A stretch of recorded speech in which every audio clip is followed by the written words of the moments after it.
The first time Miss Eleanor Briggs saw the child, she thought there must be something wrong with the ground.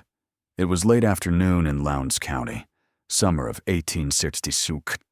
The old big house of Hickory Run stood gray and empty behind her, its columns smoke-stained, its fields cut into ragged plots, now worked by the same people who had once been counted as stock.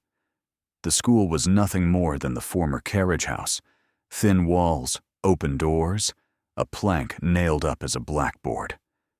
The red dirt outside shone like iron in the heat. Briggs stood on the step, stack of slates in her arms, watching the children string themselves across the yard. Bare feet, patched shirts, a few ragged hats. Freedmen's Bureau men leaned against their horses near the road, rifles slung but not forgotten. A little cluster broke apart, and she saw the girl. The body was the size of a toddler, round-cheeked, narrow shoulders, dress pinned up so it would not drag. Yet she walked steady, picking her way across the yard like someone used to carrying a bucket, head turning, eyes taking stock. What made Briggs stop was not the child, but the shape beside her. The sun was low, throwing long lines across the dust. Every child had a single stretched-out shadow, all knees and elbows. The small girl had two. One, tight to her feet, was right, a stump of a figure, round head, short arms. The other lengthened half a step behind, slimmer, waist drawn in, curve of hip, the neck set at a different angle, like an older girl leaning down to listen. Briggs blinked, blaming the glare. She shifted to the side. The line of the roof, the trees, the bureau wagon. Every other shadow moved as expected. Only that pair refused to untangle. "Line up," she called, forcing her voice into the schoolteacher's tone she had practiced on the train from Ohio. "Oldest in the back, little ones to the front. Hands down, eyes here." They shuffled into a row. Dust rose around their ankles. A boy with a scar along his jaw jerked his chin toward the small girl and snickered. "Look at Ada," he said. Not loud, but not soft either. "Body like a baby, walk like my grandma." A few laughed under their breath. Others did not. One girl reached for a charm under her dress. "Quiet," Briggs said. She stepped closer, wanting to end the mockery. Instead, she trapped the scene. In the hard light, the children's shadows lay clear as ink. Ada stood near the front, chin up. On the ground at her feet, two lines merged into one dark streak. But the proportions were wrong. The upper part long and narrow, feet planted wider apart than the child's own, head tilted in another attitude entirely. It was as if the outline of someone nearly grown had been laid over the contour of a baby, and the dirt had accepted both. The scar-jawed boy's smile died. A murmur passed along the line. One of the older women, watching from the shade of a broken porch post, crossed her arms tight over her chest, thumb brushing the center of her palm in a motion Briggs had seen at black church meetings. "Inside," Briggs ordered, more sharply than she meant. "Bring your slates. We'll start with letters." The cool dimness of the carriage house should have calmed her. A single window, a door, a borrowed bureau flag tacked crookedly on the wall. Children squeezed onto benches, their backs to the light. The lamplight she'd hung from a nail was still out. The room held only the soft spill of sun from the doorway. Hester, the child's mother, lingered at the threshold. She was narrow-faced, with the worn look of a woman who had labored too long for other people's gain. Ada clung to her skirt for an instant, then climbed onto the bench without help, hands folded, eyes already turned toward the board. Briggs took a breath. "Hester, is Ada sickly?" Hester's gaze slid not to her daughter, but to the floor beside her. "She like that since she come," she said quietly. "Body small, years heavy. Don't stare, miss. You look too long. They look back at you." Briggs frowned. "They?" Hester's mouth pressed into a line. Behind her, the older women muttered. not quite in English. One reached back and pulled the door a little closer, narrowing the band of light that fell into the room. "Shadow child," someone breathed. "Best you don't carry talk on her to white folks in town." Briggs was white folk in town, she supposed, but she heard the difference. They meant the courthouse, the doctors, the men who wrote orders. Not a thin woman from Ohio with ink on her fingers and war still ringing in her ears. That night, years later, a clerk in Washington would open a box marked Lowndes County Schools and find a single folded sheet, a letter from Miss Eleanor Briggs, mentioning a colored girl whose shadow appears older than she is. Somewhere else, a local doctor's notebook would bear a half-scribbled line about one dwarf-like child and nothing more. A church minute book would contain 3 words: "Prayed for Ada." None of those papers would sit together until long after everyone in that hot room was gone. For now, there was only the teacher, the child, and the light. After lessons, when the other students had run shouting back into the yard, Briggs stayed behind, pretending to straighten slates. Ada waited near the door, as if she knew she was being kept. "Come here a moment," Briggs said, heart beating faster than the request deserved. "Stand by the wall, darling. Just there." "Yes." The child obeyed. The evening sun caught her profile. Briggs struck a match with stiff fingers and lit the lamp, setting it on the desk so the flame threw a clean oval of brightness. "Lift your hand," she said. Ada raised her arm. On the plank wall behind her, 2 hands rose. One was small, round at the wrist, as any child's. The other, sharing the same shoulder, was longer. The fingers slender, the bones of the knuckles clear. The reach going higher than Ada's body could allow. Briggs felt her throat close. Her training, her talk of optics and angles, the lectures she had heard in Cincinnati, none of it answered what she saw, nailed in shadow to the boards. That night, in a cramped room over the bureau office, she opened her journal, dated the page, and wrote with a hand that shook more than she would ever admit. "I have never been so afraid of ordinary sunlight in all my life." By the time the war drums reached Hickory Run, Ada had already come into the world on a night that never quite left the people who saw it. It was the winter of 1859. The quarters smelled of damp wood, sweat, and ashes. Wind rattled the chinks between the boards. In the dim, narrow room where Hester lay, the light came from a single tallow candle stuck in a cracked bottle. Aunt Mabel, who had helped more women deliver than any doctor in Montgomery ever would, knelt between Hester's knees with her sleeves rolled. "Breathe, girl," Mabel murmured, voice rough as cornmeal. "You done worse work in the fields than this." Hester bit down on a twist of cloth to keep from screaming. She knew the panels of the big house windows were open this time of year. She knew the overseer liked to complain if noise from the cabins kept the master awake. She also knew whose child this was, though no one had said it aloud. Not Jonah's, the boy she'd been promised to, but the pale man who walked the galleries above them and did not look her in the eye in daylight. The baby slipped free with a small wet sound. No howl, no scrunched face. Just a pair of open eyes, dark and steady, fixed on Mabel, as if taking measure of her. "That not right," one of the other women whispered. "Hush!" Mabel snapped. She lifted the infant, wiping blood and vernix away with a scrap of cloth. Small, yes. Fragile-looking, but shaped well. Fingers, toes, chest rising and falling. She shifted closer to the wall to hold the tiny body up and check for deformities. The candle flame wobbled. On the packed clay surface beside them, 2 outlines slid into place. There should have been only one.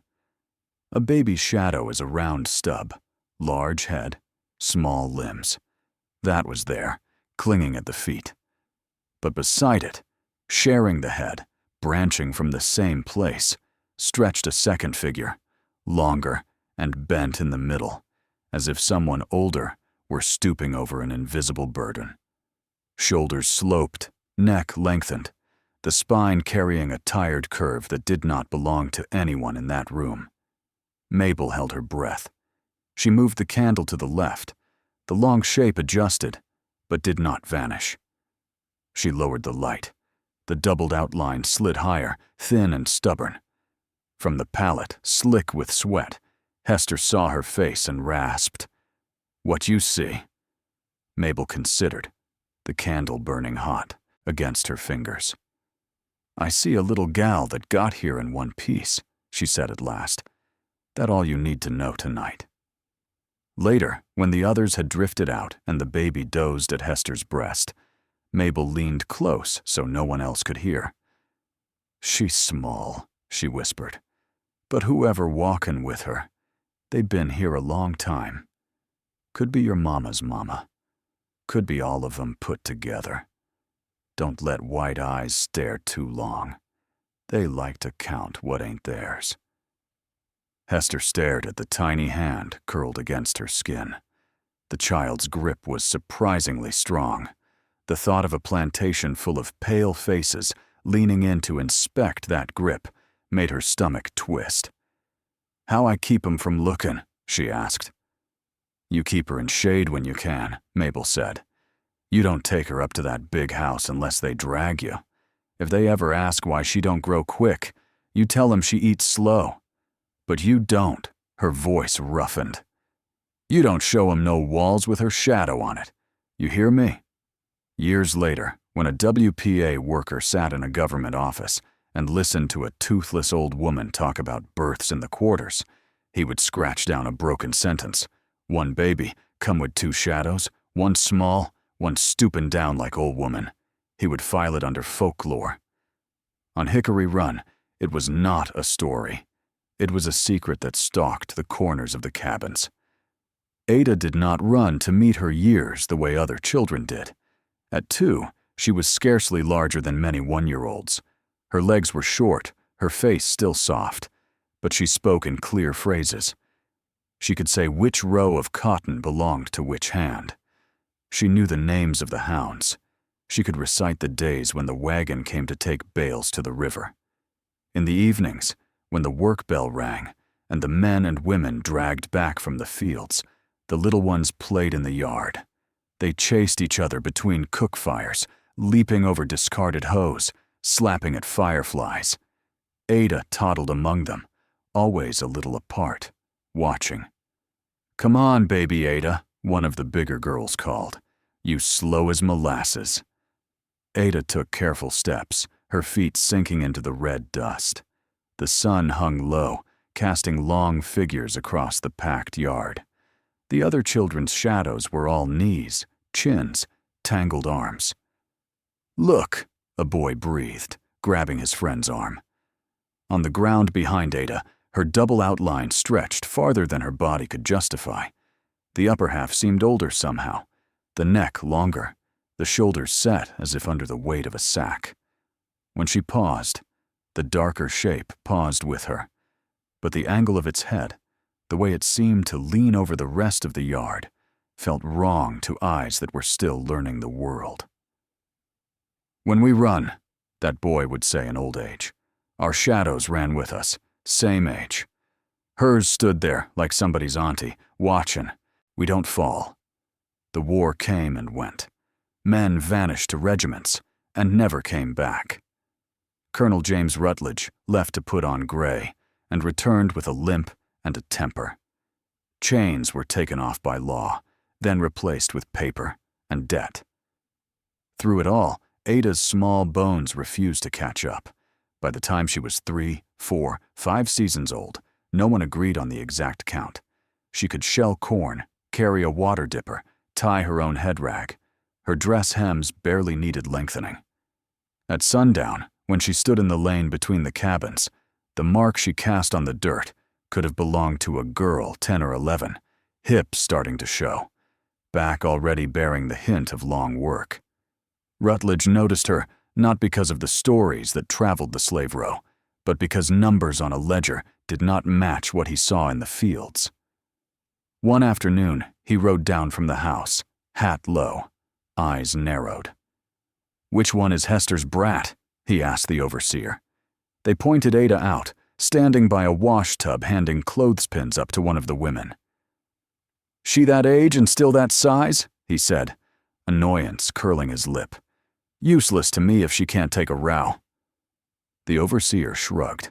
"She clever with her hands, fast with shellin'." Rutledge swung down from the saddle, boots sinking into the dust. "Walk over here," he ordered. Ada obeyed, stiff-legged.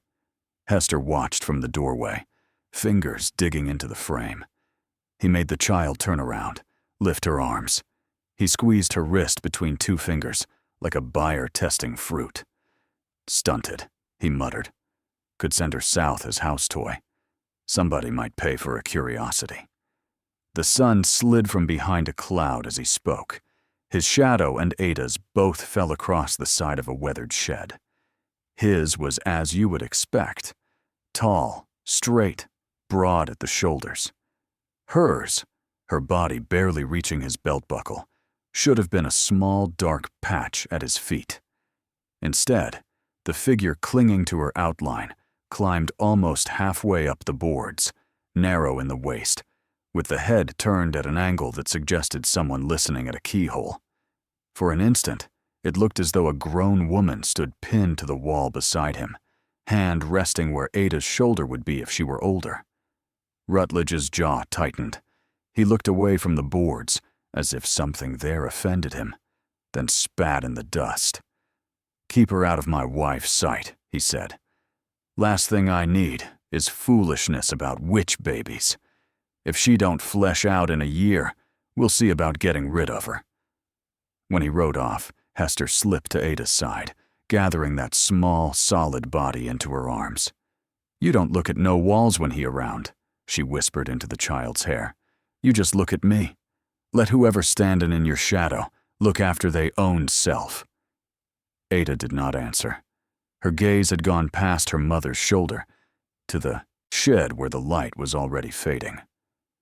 On the rough plank, the taller outline still lingered a heartbeat longer than it should have, as if reluctant to leave. The first time Colonel Rutledge decided Ada might be good for something, he was half drunk and bored. A late summer heat lay over Hickory Run like a wet blanket. The house windows were open, lace curtains limp, flies worrying the silver on the sideboard. In the parlor, Dr. Silas Warren loosened his cravat and dabbed his forehead, listening with polite patience as the colonel bragged about bales and bloodlines. "You ever see anything like that, Doctor?" Rutledge said at last, tipping his glass toward the yard. "Got me a little Negro out there that cheats the almanac." Warren, visiting from town to tend to the mistress's headaches, managed a tired smile. "I see a good many oddities, Colonel. Not like this." Rutledge pushed himself up. "Come on, you're a man of science. You'll appreciate it." They went out onto the gallery, the boards warm underfoot. Below, the quarters were settling from the day's work. Women stooped at washtubs. Men rinsed red soil from their ankles. Children skittered underfoot like birds. "Hester," the colonel called. "Bring the little one." Hester froze, hands in the rinse water. For a heartbeat, she did not move. Then she lifted Ada from a stool and walked her toward the big house, each step measured. Ada's dress hung straight, barely brushing her thin ankles. To an untrained eye, she could have been 2 or 3. Her face, though, held something older in the way she took in the men on the porch without blinking. Warren crouched, physician's habit taking over. He pinched her arm gently, tested her pulse, peered into her eyes. "How old is she?" he asked. 3, maybe 4 harvests, Hester murmured. "She no higher than my boot," Rutledge snorted. "Been that way since she come." "She's small," Warren conceded, "but symmetrical. No obvious malformation." He straightened, ready to declare it nothing more than poor diet and genetics, when Rutledge gestured impatiently toward the packed yard. "Have her stand out there," the planter said. Let's see if your books cover this." He barked at Ada to walk to a bare patch of earth. The sun hung at an angle that threw every figure sharp and long. Warren, shading his eyes, followed the line tethered to the child. The dark band at her feet was modest, the sort any child might cast. But from the same head, a second profile ran out farther, slimmer at the middle, with a clear tilt at the neck, as if someone taller stood half-turned beside her. As Ada shifted her weight from one foot to the other, the larger outline seemed to pause and then follow a beat late, reluctant, like a chaperone dragged into a dance. "You see that?" Rutledge said softly. Warren's mouth had gone dry. His mind supplied possible explanations, uneven ground, overlapping silhouettes, but none of them survived the way that separate shape seemed to rest a shadow hand, at a height Ada's shoulder would not reach for years. He forced a laugh that did not quite carry. "The eye is easily misled in this light, Colonel. I dare say any peculiarity is optical, not anatomical." The master shrugged. "Whatever it is, it entertains." He raised his voice. "Sunday, we'll give the hands a lesson." That lesson took place 2 weeks later, on a blazing afternoon, when the slaves had been marched up to the front yard and arranged in lines.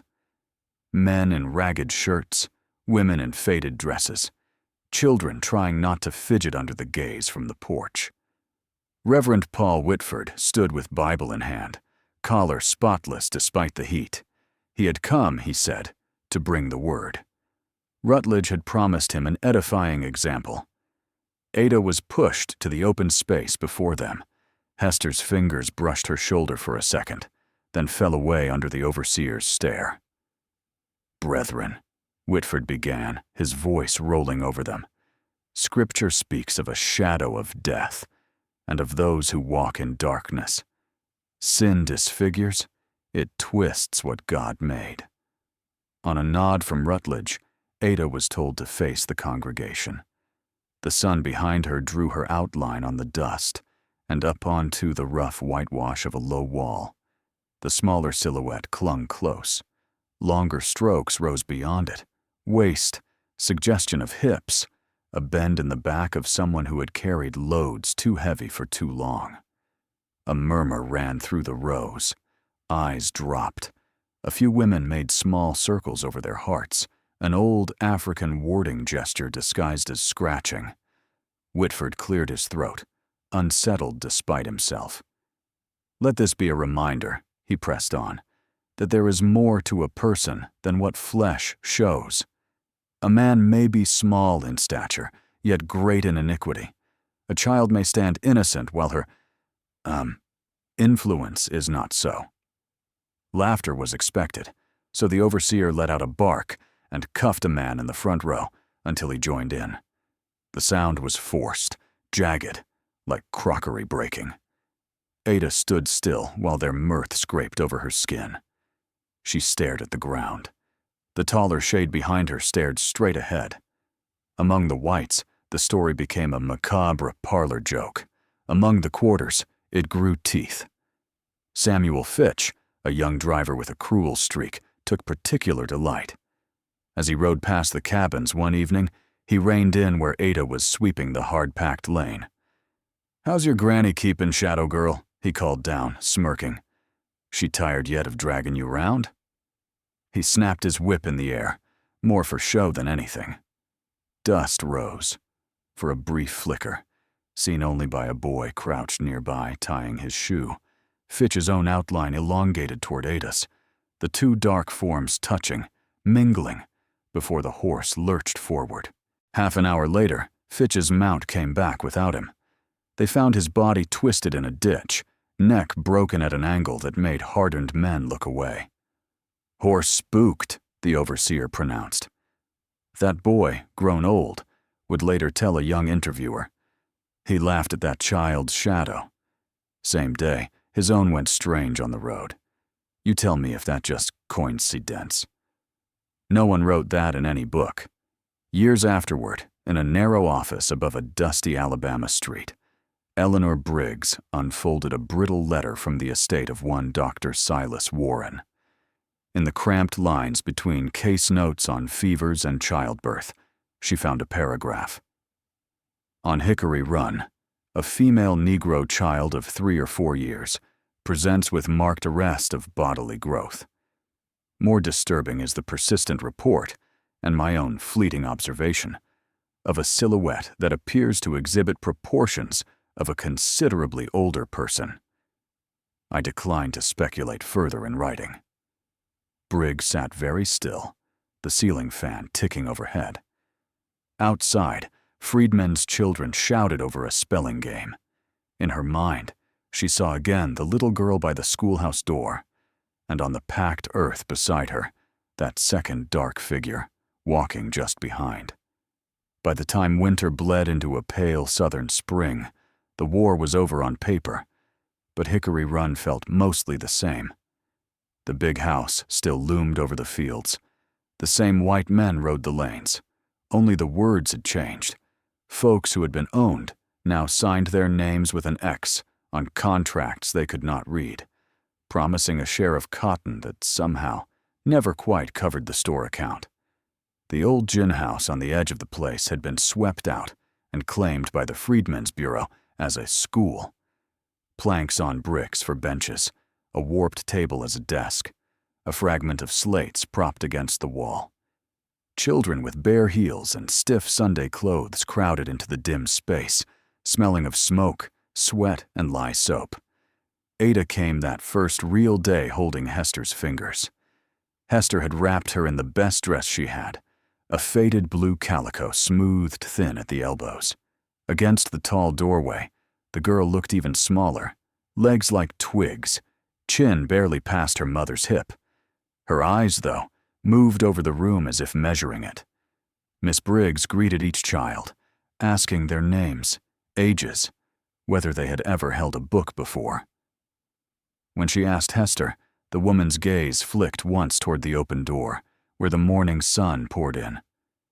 "She been here some time, miss," Hester said quietly. "You mind if she sit near the wall?" Briggs heard the tremor, thought of Warren's letter, and simply nodded. She led Ada to a place near the side, where light fell slantwise from a narrow window. When the girl sat, her small body barely filled the space on the bench, yet on the boards behind her, there lengthened the outline of someone who would have needed twice that room, shoulders broadened by years of labor, neck angled in weary concentration, hands resting where a woman's hands might lie when she bent over print. As Briggs wrote letters on the board, Ada followed, lips moving silently. The other pupils stole glances, not at the chalk, but at the shapes clinging to the wall. Some shifted away so their own silhouettes would not touch that taller form. One little boy edged closer on purpose, whispering, "Can your shadow see my granddaddy?" before an older girl hissed him quiet. On Sundays, the same children and their parents crowded into a rough-hewn shack that served as the colored congregation's meeting place.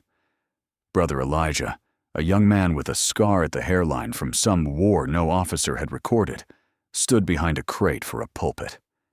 He had noticed Ada from the first, not just the size of her body, but the way older women watched her with a mixture of fear and recognition. "One of these days," he told them, voice hoarse with feeling, "you supposed to grow old sitting on your own porch, watching your grandchildren run. How many of our mothers got that? How many of your fathers died in harness or in the soldier's coat before their hair turned white?" A murmur answered him. "Maybe," he went on, looking toward where Ada sat on a bench between Hester and Aunt Mabel. "Maybe the Lord let one child carry the years they stole. Maybe he let what should have been your gray heads walk beside her so we don't forget." Some nodded, tears shining. Others shifted uneasily. After the meeting, one woman pulled Hester aside. "Preacher making that girl a sign," she said in a low voice. "Sign get noticed. You be careful." Hester went home torn between a strange pride and a cold dread. When Ada traced letters in the dust with a stick that afternoon, Hester watched the slender figure on the ground, arch like a grown woman leaning over a washtub, and felt her throat tighten. Not far away, in a small office with a warped floor and a government seal nailed crooked above the door, the bureau agent for that part of Lowndes County tried to make sense of his new duties. His name was Hartley, a former Union captain with a bad leg and a stack of complaints from both white planters and freed people. He had heard mutterings about shadow tales at Hickory Run. Teachers were encouraged to combat superstition, not feed it. His monthly report already contained more trouble than he liked.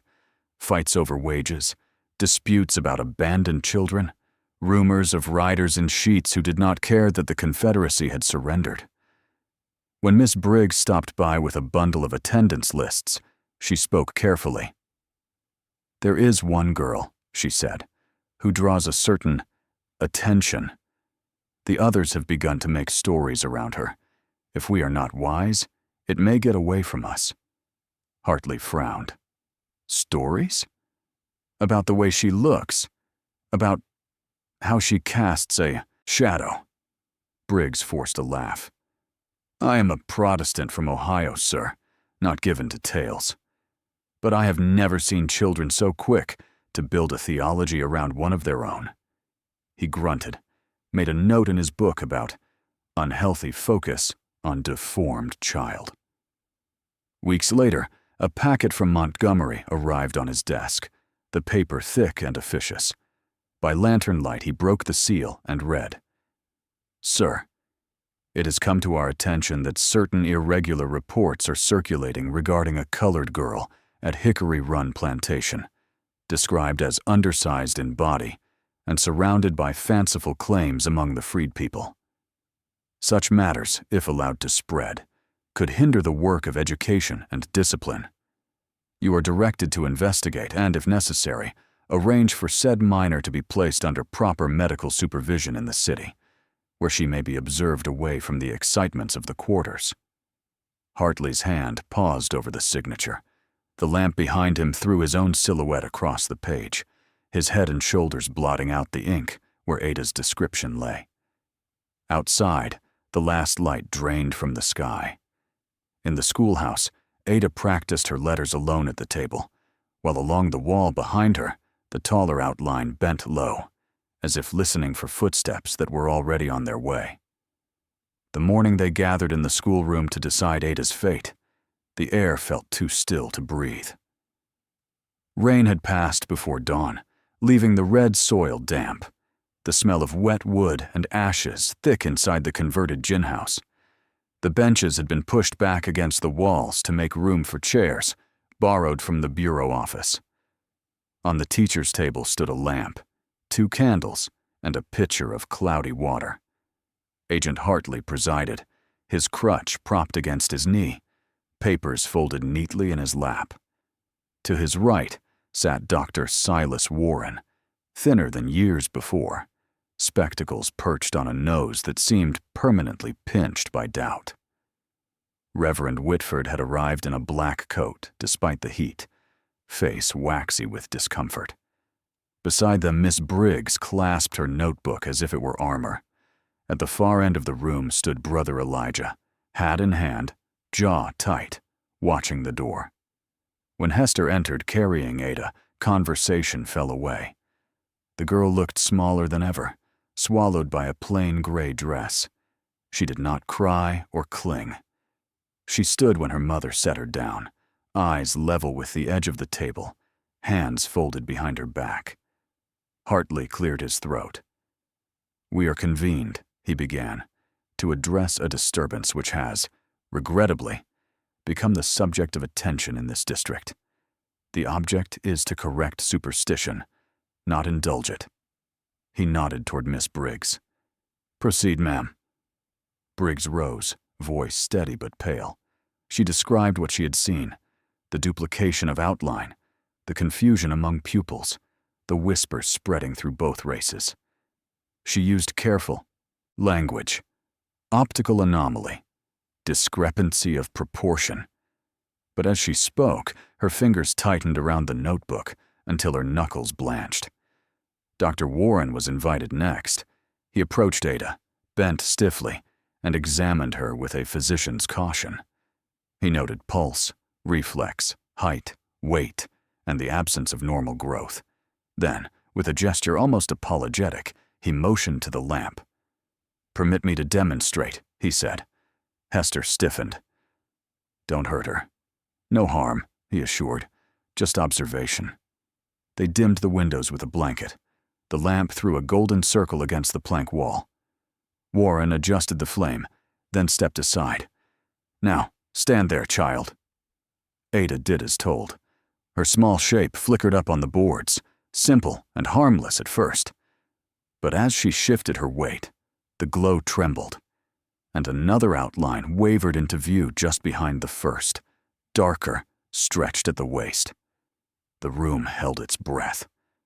When the doctor moved the lamp to test the angles, the two images refused to blend. The smaller shadow rose, then steadied. The larger stayed kneeling, head bowed as if in prayer.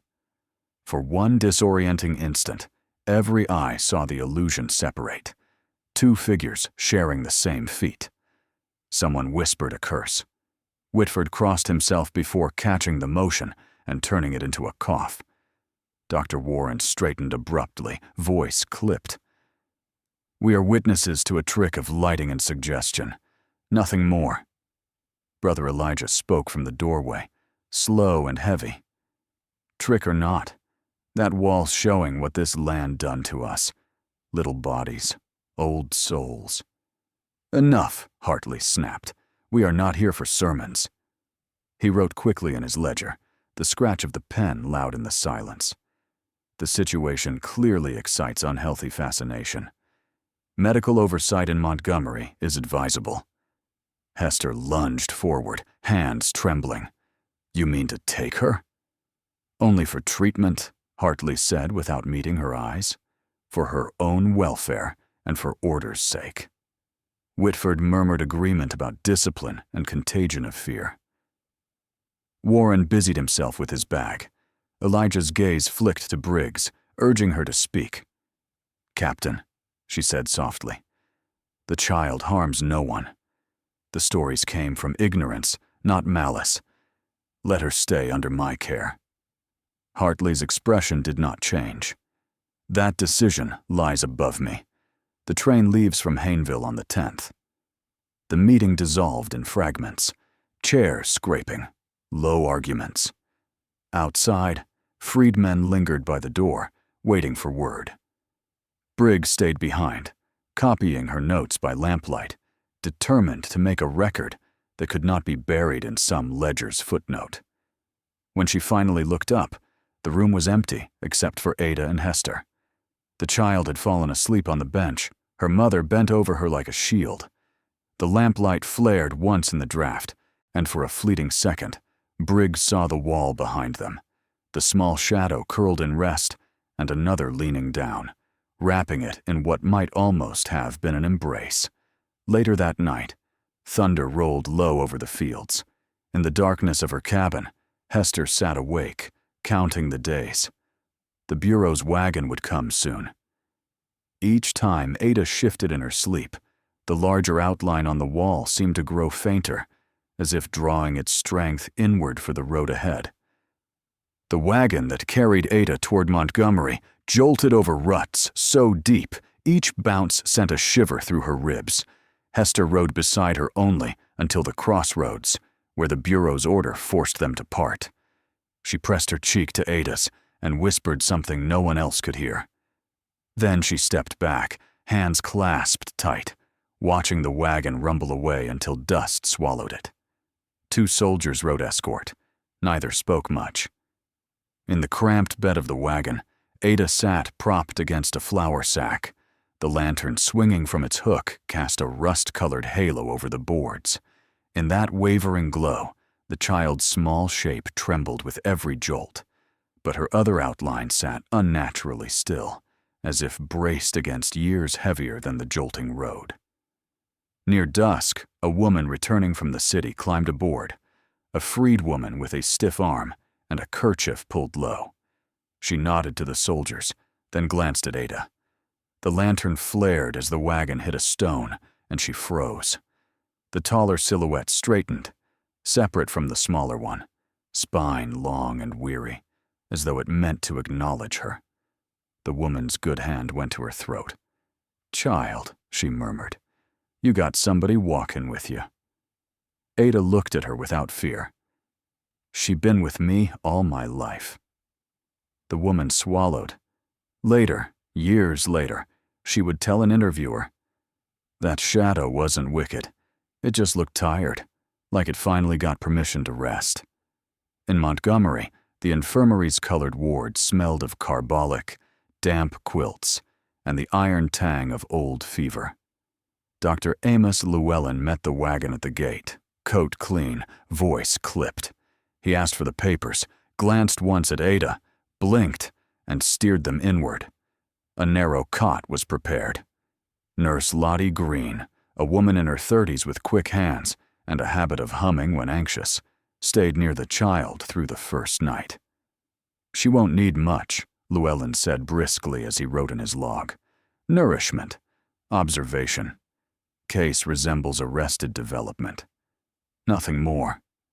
But Green, checking the lantern on her rounds, noticed something she did not dare put in the official book. When Ada curled into herself under the blanket, the stretched outline on the wall perched upright, as if keeping vigil. On the second night, fever came, quiet and steady. Ada's breath shortened. Green brought cool cloths, whispered stories meant to soothe.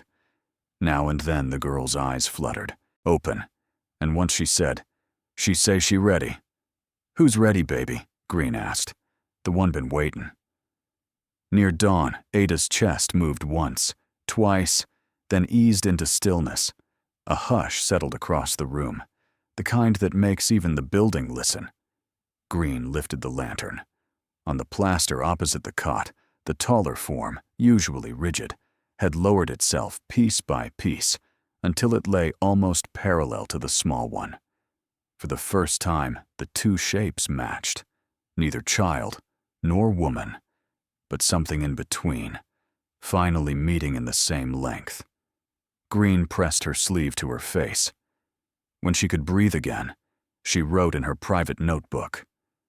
When her breath stopped, the other part lay down beside her, as though the years she never had finally came home. The infirmary superintendent ordered the ward repainted within the week. "Old plaster harbors illness," he said. A laborer scraped away the soot, flakes drifting to the floor in dull gray curls.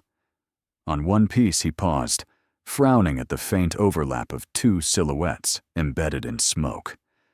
He chipped it free and slipped it into his pocket without thinking why. Officially, Ada's record became a single stark line in the register. Colored female, deceased of wasting illness. No mention of shadows, no mention of witnesses, but traces scattered. In 1937, an interviewer from the Writers' Project found an elder in Lowndes County who spoke of a girl born small and carrying someone else's years. In 1968, a graduate student cataloging Friedman's bureau papers found Miss Briggs's notebook with its careful sketches. A decade later, an archivist uncovered a folded sheet from Dr. Warren describing a disquieting silhouette phenomenon. And in a box beneath a collapsed shelf lay Lottie Green's journal, pages brittle, the ink nearly gone. Across those fragments, one name repeated: Ada May. And in the present, a historian sorting these remnants received a letter postmarked Montgomery. Inside, a woman wrote that her young niece sometimes avoided bright light because the shape on the ground don't look like her. The family, she added, believed it was the echo of a lost child taken to the city long ago. They called it Ada's Remnant. The historian read the letter twice, then set it aside. Evening was settling. The desk lamp cast its soft cone, and on the open ledger before him his own outline stretched across the paper. For a fleeting heartbeat, just long enough to raise the hair on his arms. It seemed older than his face in the glass. He turned the lamp away, but the sensation lingered, as if some long memory brushed past, searching for a place to rest.